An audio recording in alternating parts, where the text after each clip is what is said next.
La salle était pleine à craquer pour écouter l'opposant français Jean-Luc Mélenchon et le chef du gouvernement sénégalais qui a précisé prendre la parole en tant que chef de son parti, le PASTEF. Que ce soit sur la question de l'homosexualité, de religion ou de coopération, le Premier ministre sénégalais n'a pas manqué de critiquer l'action passée et récente de l'Occident, de l'Europe et de la France. Pour Ousmane Sonko, la présidence Macron a incité à la persécution lors de la répression contre son camp sous l'ancien président Macky Sall. Je le dis parce que durant toute la période de persécution extrêmement violente contre tout un mouvement politique au Sénégal, vous n'avez jamais entendu l'Union européenne dénoncer ce qui se passe au Sénégal.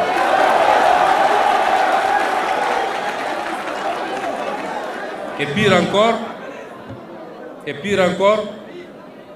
c'est au pire de ces persécutions que le président Macron a accueilli le président Macky Sall pour le féliciter d'avoir fait ce qu'il fallait pour sauver son pays.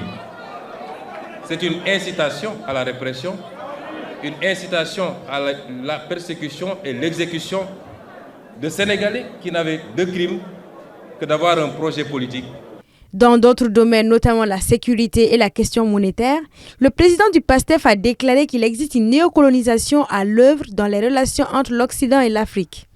Et pour lui, la coopération devra désormais prendre en compte la souveraineté du Sénégal. Imaginez-vous que les pays africains s'endettent en devises étrangères et donc sont exposés aux fluctuations du marché. Aucun pays africain presque ne peut s'endetter en devises locales. Et cela doit cesser. À chaque fois qu'un homme politique africain soulève la question monétaire, il devient le diable incarné. Nous n'avons pas le droit de parler de notre propre monnaie. On n'en débat jamais au Parlement, on refuse d'en débattre dans les plateaux de télévision, et pourtant vous pouvez débattre de l'euro sur la tribune de l'Assemblée nationale française. Nous devons nous interroger sur les raisons pour lesquelles l'armée française, par exemple, bénéficie toujours de plusieurs bases militaires dans nos pays et sur l'impact de cette présence sur notre souveraineté nationale et notre autonomie stratégique. Le leader de la France insoumise, Jean-Luc Mélenchon, a quant à lui salué une révolution citoyenne engagée par le peuple sénégalais.